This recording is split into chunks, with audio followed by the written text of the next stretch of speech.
Hello, and welcome to another live broadcast with MedStar Health. My name is Karen Zingle, and I'm joined today by neurosurgeon Dr. Teresa Wojtasiewicz and pain management specialist Dr. Ali Turabi. Today, we're going to be talking about back pain, what causes it, the wide variety of treatment options, and how it can be prevented. Did you know that at some point in their lives, 80% of people experience back pain?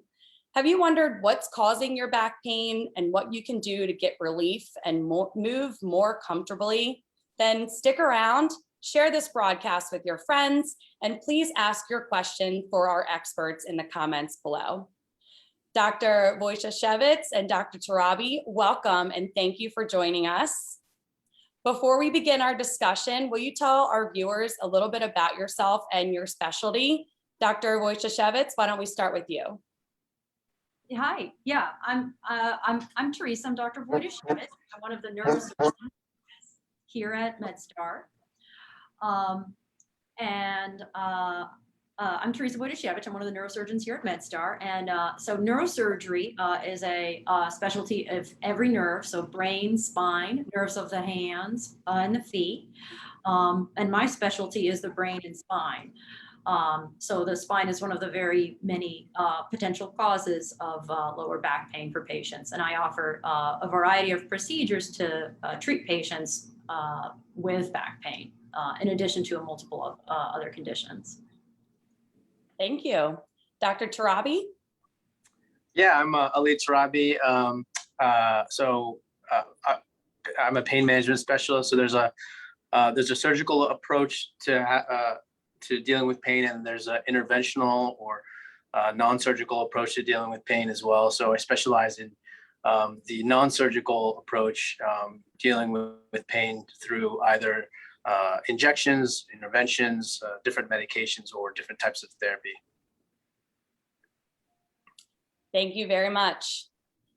Let's start with some questions. And again, to our viewers, please ask them in the comments and we'll get those answered throughout the broadcast. Dr. Wojtasiewicz, can you please tell us about the spine program at MedStar Health? Yeah, so one of the great things about MedStar is that we're such a collaborative team. And it's a group that's not just a group of doctors, but physical therapists, nurses, the whole team all works together to manage our patients who present with, with back pain. From the surgery end of things, we're a group of surgeons that all have expertise in treating patients with spine disease. And when a patient is being evaluated by their primary care doctor or another physician, sometimes they'll get a test like an MRI, a CT scan, or X-rays that'll show that there's something going on in the spine. And then the patient gets sent to us for further evaluation to see if a surgery might be a good choice for that patient. As surgeons, we work so closely with our physical therapists and so closely with our interventional pain management doctors like Dr. Turabi. The goal, my goal as a surgeon my goal is to operate on the patients who need an operation. And I see very few people who come into the office asking for surgery. And if we can avoid a surgery on the spine, that's, always a win. And there are lots of patients who do great with non-surgical treatments. And ultimately, I see them a few times and then, they ultimately never have to go under the knife, which is really a great thing. And you can get very good long-term results for, but you have to make sure that, so for some, that's not always the right choice for every patient. Right. Thank you very much. Well, let's talk about the anatomy. Can you explain the anatomy of the spine? I see you have a spine back there. my stunt back here. All right, so the spine. This is really the bone. This kind of showcases the bony and the nerve anatomy of the spine. So if you think of the spine as the bones of the spine, where really the majority of the pain comes from the bones, the ligaments. That's the cause of where that degeneration is. That's pinching on the nerves inside. So you can see here's the spine. This is the pelvis, tailbone down here. This is going towards the front where the abdomen is. That's the stomach, all the abdominal organs. These ridges are called spinous processes. That's what you feel as you run your hand along down your back. You feel those little ridges. That's what you're feeling there, the spinous processes. And you can kind of see here those little nerves that poke out through the openings between the links of these vertebral bodies as they're stacked on each other. And you can see here these spongy discs that act as shock absorbers in between all of these levels. So, the spine supports, it supports our skeleton. And over time, these joints, there are joints of the spine. You can see here that they link together. And over time, with wear and tear, those joints can degenerate. The discs also, those shock absorbers with repeated stress can bulge out or herniate, and that'll pinch on those nerves. You see the little yellow nerve sticking out and the yellow spinal cord kind of in the center there that can get pinched on by a degenerated disc or a degenerated joint. So that can cause the pain, and the little joints themselves have nerve endings too. So that certainly can cause pain too, just from the wear and tear of the joints and the wear and tear of the discs. And, when those joints are experiencing wear and tear, this just shows you the skeleton, right? You can imagine, well, you're not, you look at yourself, you're not seeing that when you look at yourself. That's because you have these big, super powerful muscles that attach to the spine. And when the bones are degenerating and you're experiencing pain, you move differently, and you can have significant muscle spasm pain too. So it all connects together, and you can have multiple different kinds of pain. Some people will have a really sharp electrical shooting pain from the nerve being pinched. Some people will have a really throbbing, aching muscle spasm tightness that feels like their entire back, from that muscle spasm. Some patients will have a grinding pain from the joints themselves. Those are all the various kinds of discomforts that patients will have with degenerative spine pathology. And of course, very rarely there are other more unusual things that can pinch on the nerves and the spine as well. So it is important that when you're having pain, that's your body telling you something's not right. And the longer that the pain goes, the harder and harder it is for you to recover. And, when your pain hurts, when you put weight on your spine, it hurts to walk, it hurts to move, it hurts to work. The harder and more painful those activities get, a lot of people will find that they, by the time they see, they mention it to a doctor, they've been going and trying to deal with symptoms for a while. And, when they have a successful treatment, people will come back and say, oh man, I wish if only I'd come a couple months earlier, a couple years earlier, I would have been feeling better so much sooner. So it is really important if you're having pain, don't let it go. It's important to listen to your body. Right. Thank you for that. And thank you for explaining the anatomy of the spine. That was really helpful, and having that there as well to talk through the different causes of back pain. Can back pain be prevented? Well, I think the spine, everyone's going to have a certain amount of degeneration. There are things that put you at a higher risk for having degeneration that leads to back pain.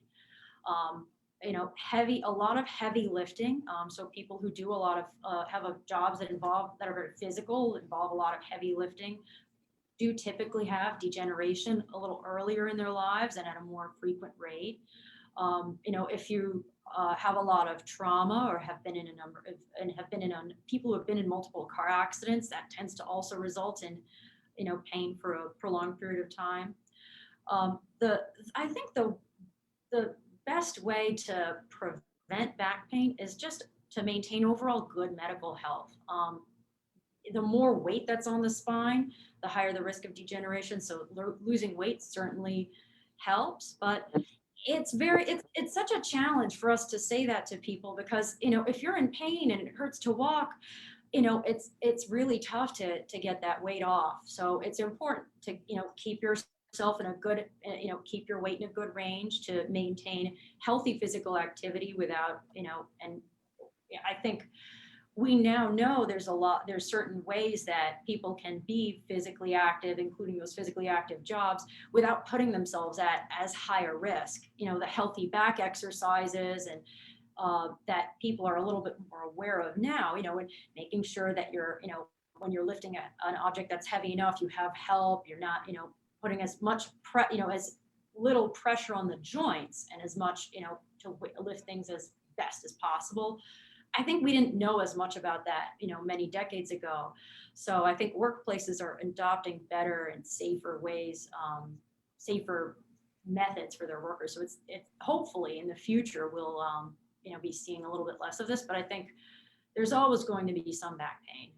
The other thing I do want to talk, we're talking specifically about spine today. There's other things that can cause back pain. It can also cause some back pain too. So that's important to monitor for that. And there's sometimes the back pain will be coming from, it'll feel like pain in the back, but then when you assess a patient, it's actually pain in the hip, or, sometimes even, I've seen patients who needed a knee replacement, who have come to me who are saying, well, their back hurts, but it's because their knees are degenerated. They're putting pressure on the back. So, and I think Dr. Turabi, you can, because, I don't treat the other joints of the body as a neurosurgeon, but Dr. Tarabi, as a pain management specialist, treats the entire body. So he sees those orthopedic patients a lot more. Yeah, absolutely. I totally agree with you. Sometimes sometimes you have pain in one location, but really it's another part of your body that's the problem. So that's why a good assessment is always, helpful to determine it. And, I think we've all had kind of where you feel like your shoulder's hurting or something like that. And it's really maybe not your shoulder, it's someplace else that's bothering you. So I totally agree with you. Sometimes it can be confusing as well. And that's why, getting some studies and some other kind of evaluation and physical exam can be really helpful. That's really good to know. So if someone does first feel that pain, what should they do? What's kind of the first step? The first step is if something hurts, rest, stop doing it. And most of the time, when I ask patients about, their experiences with pain through their lifetime, they'll mention, they had back pain and, a twinge here or there, but, maybe when they were overdoing it or, working out a lot or had a really busy, active day, or, were under a ton of stress. But whenever that event was removed or they rested for a day, the pain just got better and it wouldn't flare up. So resting is the first thing to do. Is if something hurts, stop doing it.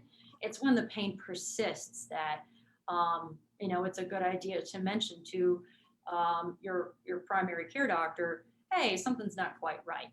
When the pain happens all of a sudden and it's super severe, if you can't walk because the pain is so severe, or if you're noticing a change in the strength of your legs or the strength anywhere else, or if there's a change in your bowel or bladder function, those are reasons to get treated immediately and to go to the emergency room.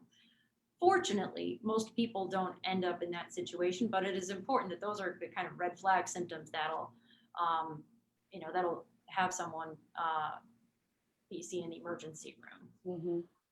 That's really good to know. Thank you. I'm sure a lot of our viewers are asking themselves, when is it time that I should go see a doctor? So having that persistent pain is that time we're in those emergency situations that you mentioned. What is the diagnosis process like? Well, when patients first present with pain, if that pain is persisting, and everyone will kind of use a different threshold. Some people will want that pain to be present for at least 4 weeks. If it's a really bad pain, if it's affecting you every day, it's better to get to figure out a little bit more earlier. But if it's a more moderate intensity or something, then they'll wait a little bit longer before getting a test. But the first test that patients will typically get is an X-ray. The X-ray really just looks at the bones, but it's a good study. It can show the alignment of the spine finding my friend here. So it can show you the alignment of the spine there, and make sure that there's no fractures, there's nothing. If someone, say, someone's pain started after they were doing something and they wonder, oh, like, did I hurt myself? Or say you slipped, while walking your dog, landed on your butt, and that's when the pain started. Mhm. Primary care doctor may get some x-rays to make sure that you didn't fracture something. The x-rays will show if there's fractures. The x-rays will show if will show the joints and the degeneration to a certain extent. But, as you're seeing those little nerves, the little yellow nerves and that spinal cord, the best test to look at nerves in the spine and to really evaluate what's going on is an MRI. And, fortunately, most of the time we don't really need to do contrast with that MRI. The times when we want to do contrast are times when we're really worried there's a chance of infection. And some patients are at risk for that, but most of the time for a degenerative, a degenerative issue, a non-contrast MRI is a good test. So most of the time when someone sees me in the office, they've had maybe x-rays and usually an MRI to really look at those nerves. Sometimes the x-rays can show us, the x-rays are good, show things the MRI may not show. Sometimes we'll get x-rays that are inflection and extension. So with the person bending forward and back, and the MRI is just you lying on the table. With those x-rays, if you're bending forward and back, we can see whether maybe that alignment of the spine changes with those positions. Maybe those joints are degenerating and you're having a joint slip on another. A lot of people will kind of hear, oh, like I have a slipped disc. What does that mean? Like that's, sometimes when someone's told they have a slipped disc, that's what, that's what their doctor is telling them, that it's that one level that's slipped above another. The medical term for this is anterolisthesis, spondylolisthesis, but those are, those are the easier way to describe it is to say that there's a slip or a slide. Okay. And the x-rays are pretty good at showing that. And Thank you. What about degenerative disc disease? What is that? And would that be diagnosed through an MRI as well? Yep. Yeah. The discs. So the discs are cartilage, are a lot of soft tissue. So the MRI shows the discs really well. The X-rays will just show the bone, so you see that gap in between the bones where that's where the disc is. And over time, when the discs degenerate, that disc height will start to go down, and then the discs, when they degenerate, they'll flatten and pancake in, and that gives these nerves less room. And they sometimes will bulge in and start to pinch on that spinal cord in the center. So those are kind of those are the ways in which discs degenerate. And then, as I mentioned before, wear and tear over time, or sometimes the disc will the leathery outer covering of that disc will all of a sudden, the little soft inside will pooch through. So that disc sometimes herniates just all of a sudden. And, it can be the strangest thing that triggers that disc to herniate out. I'll have patients who are super active, and then the thing that triggers that disc is bending over to pick up a shoe or something that's, they're like, why, I'm so physically active. Why would this one little thing, trigger that disc? And we really don't know why it's those little activities that sometimes are the straw that broke the camel's back, so to speak. Right. Thank you very much for that. We're going to talk about treatments in a moment, but before we get into that, who is typically affected by back pain? Is it a specific gender, age, activities? You mentioned people who lift heavy objects regularly might be someone who is more susceptible, but could you talk about that a little bit more? What are some other risk factors?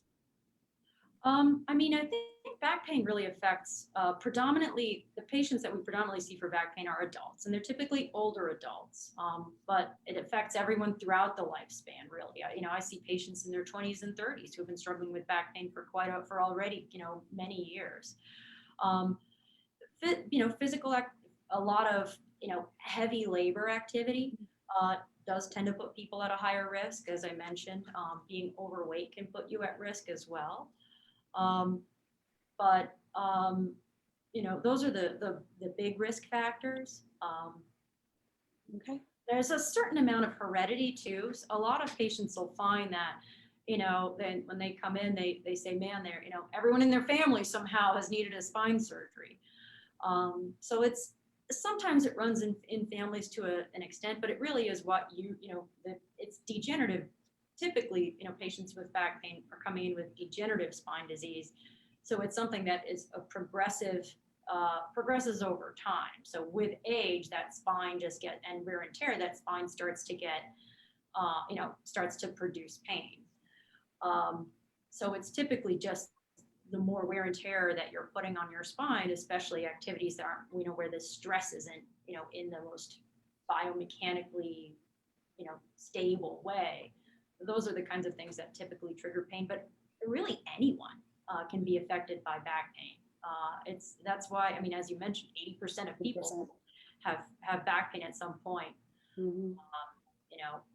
in their lives. Fortunately, 80% of people don't need spine surgery, but so fortunately, most of the time it doesn't last. But Mm-hmm. long-standing back pain is a problem for a lot of people.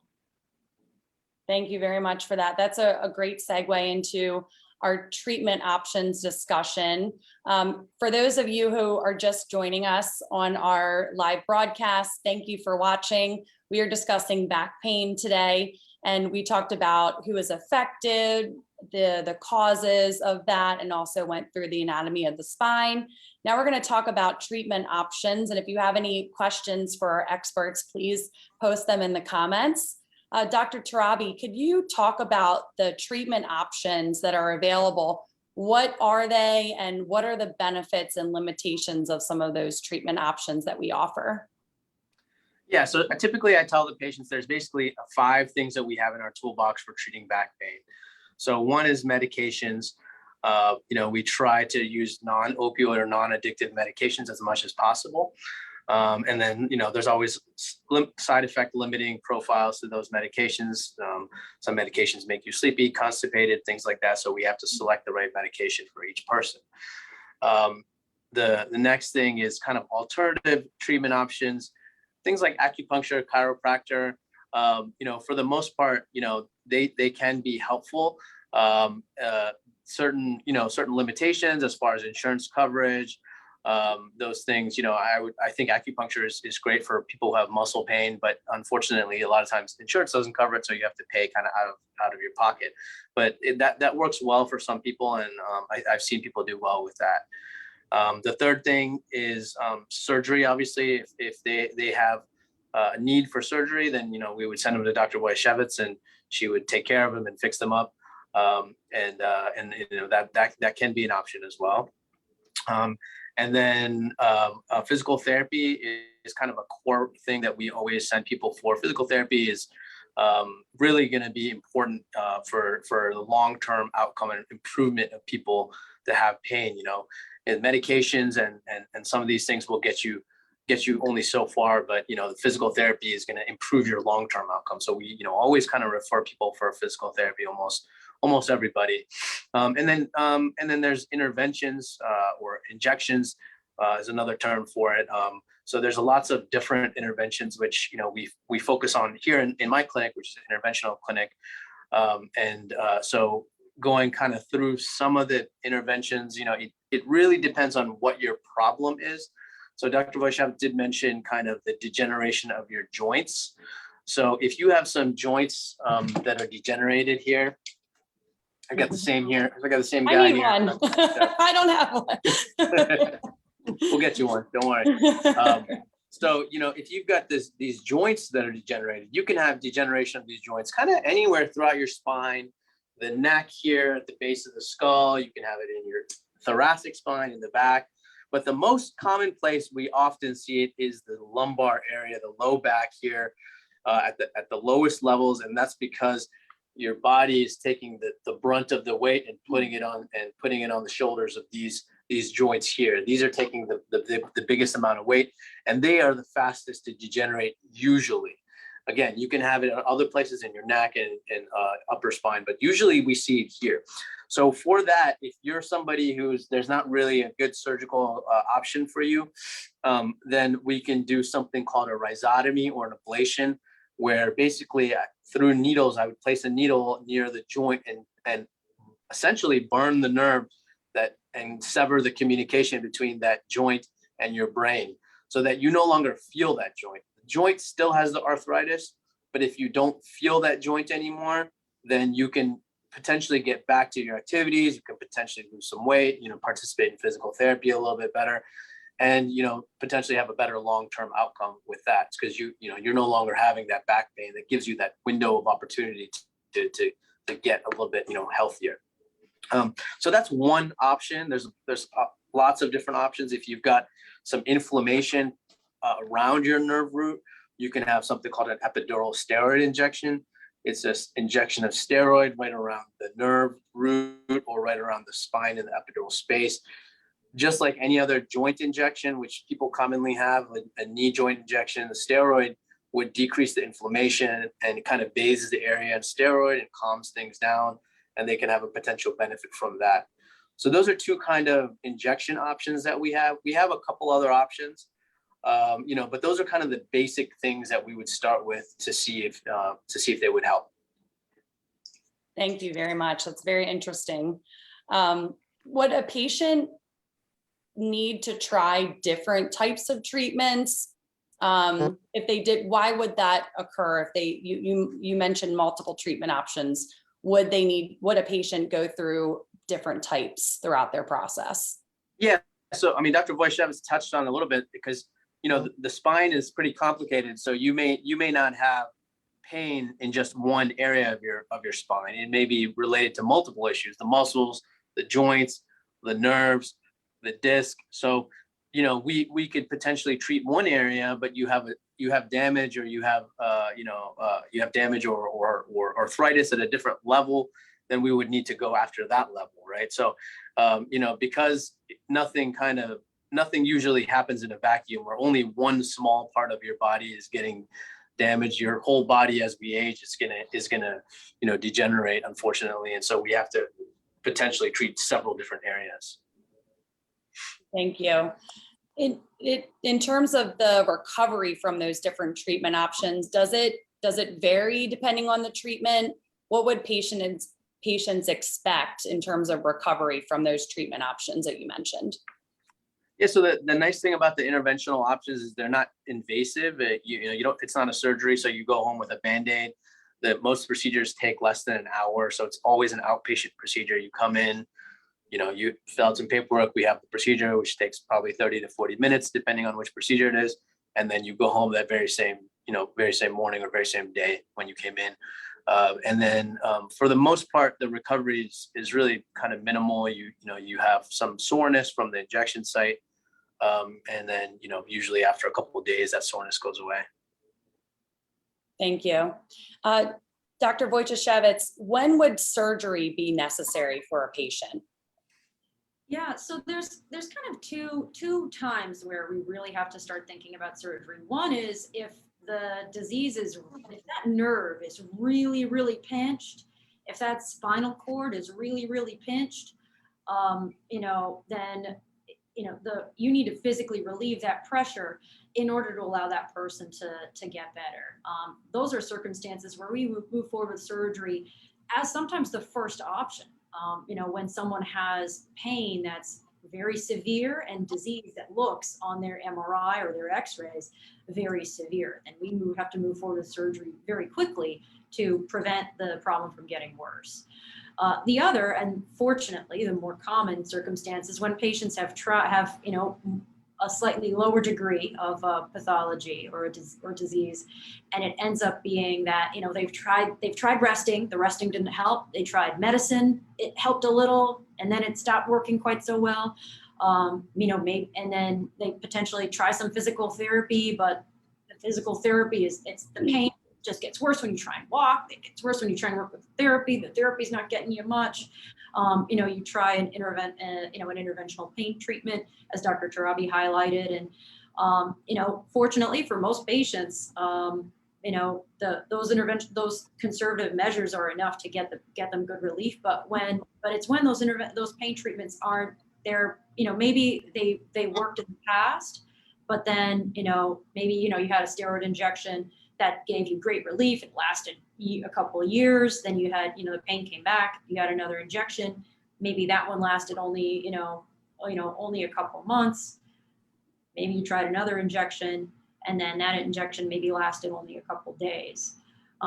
Those, when the things that worked before to treat the pain aren't working anymore, that's another time when we have to start thinking about surgery. And you can think about spine surgery in there's two things basically that we do with surgery. Either we're taking pressure off of something that's pinched, or there's something that's moving that shouldn't be moving, and we stop when we slap it together and keep it from moving. So it's either decompression and fusion. Those are basically the two things that we do in the spine.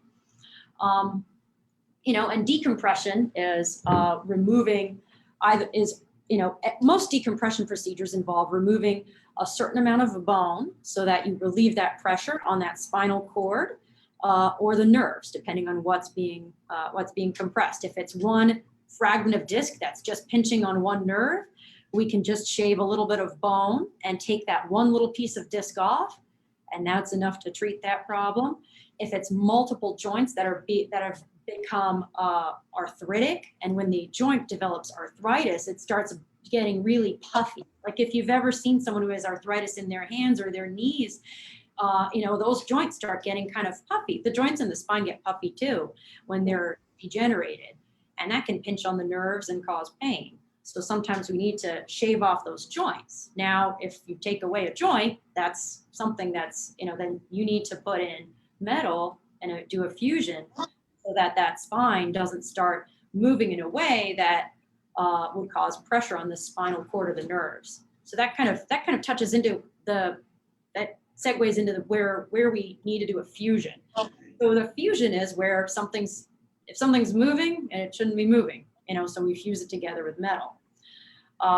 Sometimes patients will have what's called spondylosis or spondylolysis, which is where there's degeneration of the bones that then predisposes them to fractures. Osteoporosis and osteopenia are also degenerative diseases that predispose to fractures, but those predispose to fractures up here near the vertebral body, where spondylolysis is a little bit different, and it's a different kind of joint.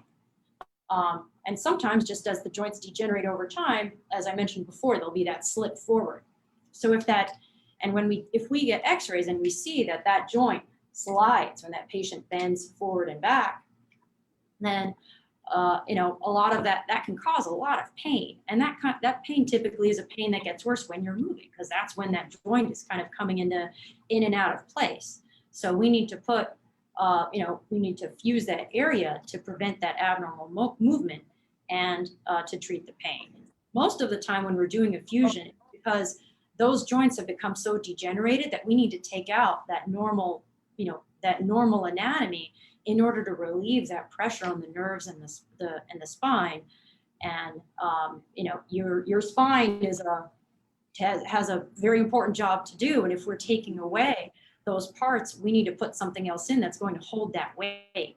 And that's why we need to use those, when we need to do the fusion for the majority of cases. It's because we need to decompress to a large extent, and that metal needs to be there to stabilize the rest of the spine. Right. That's a really good segue to my next question about the recovery process and any lifestyle changes of a surgical patient. What is their long-term outlook, and do they need to make any lifestyle changes after surgery?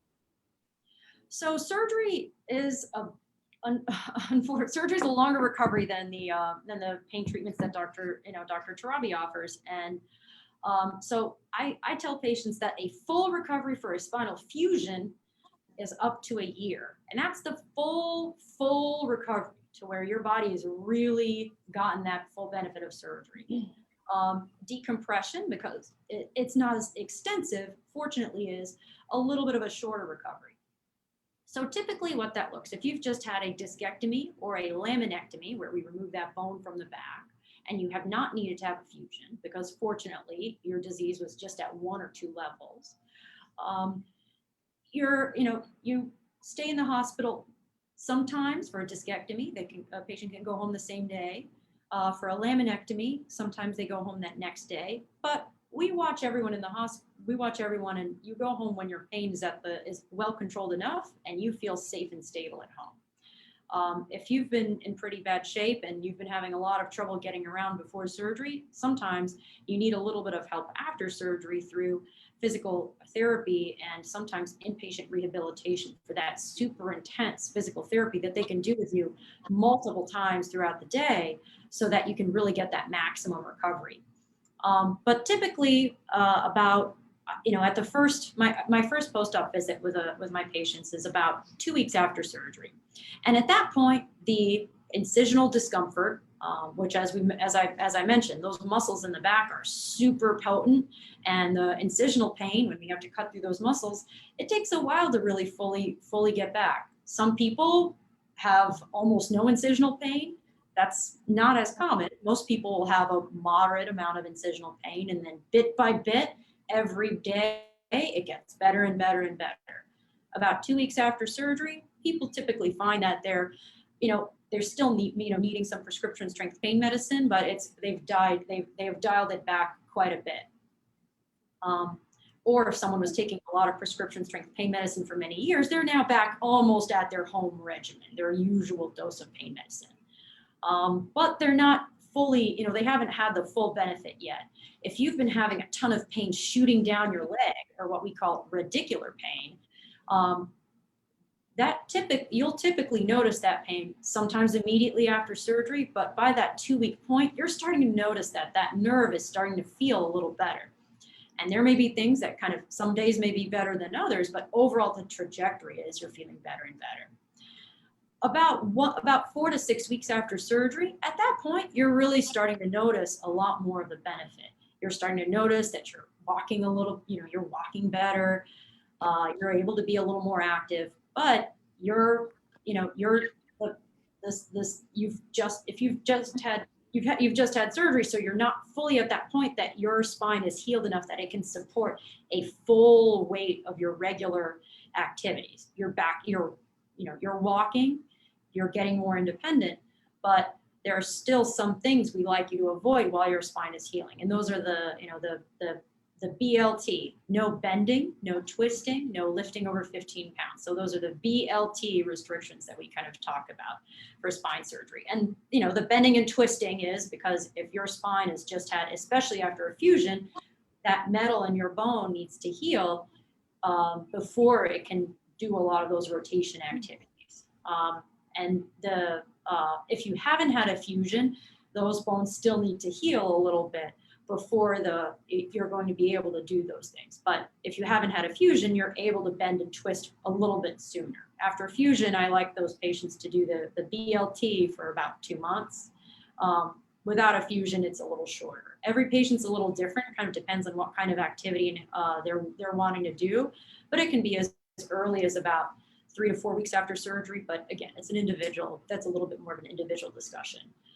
And then the lifting, no lifting more than about 15 pounds. And every surgeon kind of has a different threshold. That's mine. Some people like 10, some people do 20.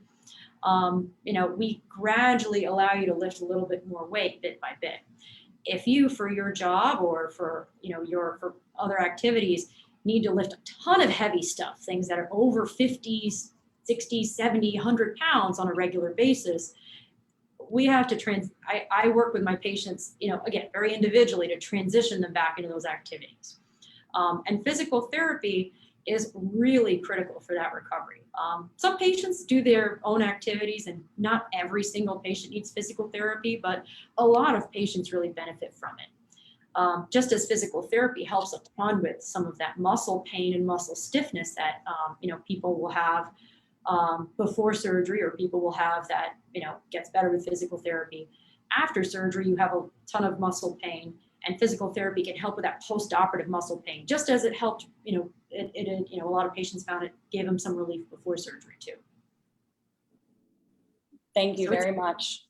A little bit of a process, and then in the future, your spine you're never recovered to 100%. We haven't given you a totally new spine. So it's important to monitor yourself very closely over time and make sure that your pain is in a good spot.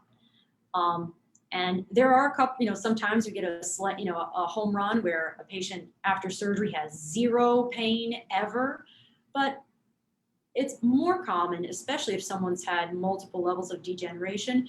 They'll still have a little bit of some aches and pains from time to time, but it's much more mild and much more tolerable and not limiting them or debilitating them like it was before. Right. Thank you very much. That's great advice and great insight into the recovery process. Before we wrap up our broadcast, I have two more questions for you. This for Dr. Turabi and Dr. Wojtasiewicz. If you have something to add to this, please feel free to add on to this. Can we talk about any innovations in research and technology? There's a lot of treatment options that you offered to our viewers, Dr. Tarabi. Lots of different options for surgery and ways that people can recover and deal with the back pain. Are there any exciting innovations and on the horizon that you're especially excited about? Yeah, so I think we're just over the past couple of years, we're really understanding pain a lot better, and we're coming up with a lot of different strategies for treating the pain. So this is not new, but the technology is improved. One thing is it's referred to as spinal cord stimulation. I think that's really improved, and that's basically finding the location of where your pain is and placing electric wire next to that area and sending a signal that's different than what your pain signal is, because our nerves all basically are electrical wires. So we're just putting another electrical wire and sending a different signal to the brain. That can be done in the spine, that can be done in the peripheral nerve, it can be done in the brain by Dr. Wojtasiewicz. It's a new kind of emerging and improving technology that I'm fairly excited about, and that's been really improving over the last couple of years. And we're using that now for our patients and seeing some really good benefits. And typically reserve it for patients who have kind of failed a lot of different other options as and kind of down the road after they failed some kind of more basic options. But it's a great option that I think has really improved the lives of people. Thank you very much. Before we wrap up, any for both of you, what is the key thing that you want people to make sure that they take away from our conversation today about back pain? Dr. Wojtasiewicz, would you like to start? Yeah, sure. So also just, highlighting a little bit of some of the, just to answer your previous question a little too. I totally agree with Dr. Tarabi. Spinal cord stimulation is something that I'm really excited about too. For some patients, it's a really great option when, a lot of times we'll find the nerves and the spine are compressed and we can find that physical origin of the pain. But sometimes those nerves have been, either they've been compressed by prior trauma or compressed by degeneration, and that pain, that we decompress it so they're physically better, they physically look better on the MRI, but the pain is still there because those nerves are still misbehaving. And for those patients, spinal cord stimulations can be a really great option when those nerves are not acting the way they should, even though physically it seems like on someone's MRI that it should be working well. The other thing that I really think is I'm excited about is a kind of a better social awareness and understanding of pain, because pain comes from so many different physical sources, and I think that we're also really better understanding that pain is a total body experience. I think everyone has had a time in their life when they've been under significant personal stress, social stress, or something, really bad has happened, and you feel that as a total pain everywhere. It can flare, and if you've had pain before, a stressful situation like that can really aggravate it. So I think we're better understanding that, and that's helping people a lot. especially people in that category where we're not physically seeing the nerves, a reason for those nerves not to be firing right, but we know that person's in pain. And I think we're doing a much better job as medical professionals of taking pain really seriously. And I think that's my, I think that's the most important thing that I think I want people to take away is, listen to your body. If it's hurting, it's hurting for a reason. Mhm. So when that pain is persistent, look into it more, because if pain is treatable. You don't have to be in pain. So that I think is, important for people to realize, get yourself seen soon so that you can feel better, because you can feel better. Yeah, thank you. That's great advice. Dr. Turabi?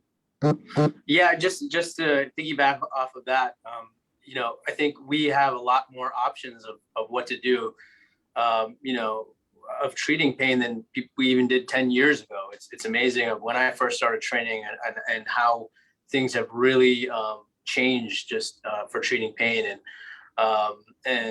So yeah, come see us. We will definitely do our best to get you feeling better.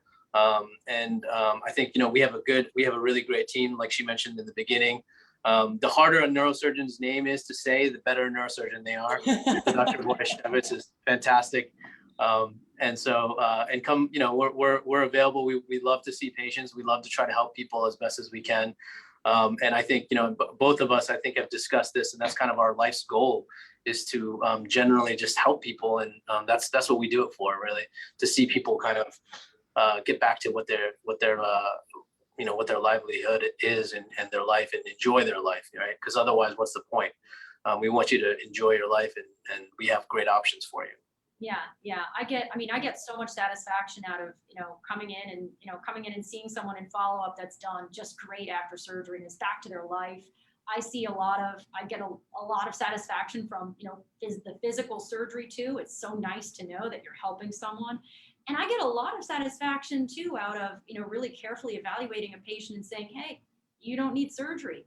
That's very satisfying too. And knowing that not every single person needs to have that big operation.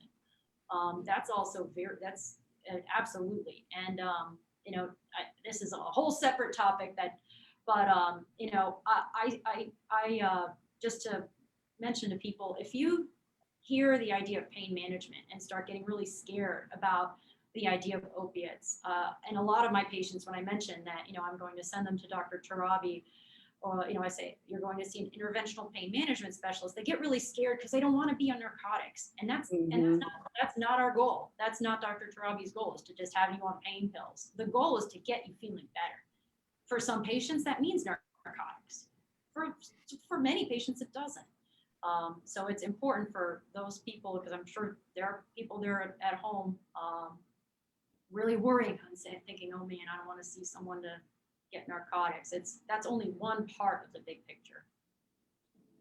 Right. And that's usually the part that we, save for later. That's a last resort. Like, if we can't get you feeling better, then that's what we do. But for the most part, I really, really try to avoid it as much as possible. Well, thank you both very much. That was wonderful advice, great information, a great way to end our broadcast. If you would like to make an appointment with one of our experts, you can call 443-777-8807 for Dr. Wojtasiewicz, and 443-444-4122 for Dr. Turabi. Thanks again for joining us. We will see you next time. And thanks very much to our experts. We know you're very busy doing wonderful work, and we appreciate the time today and the wonderful information for our viewers. Have a great rest of the day.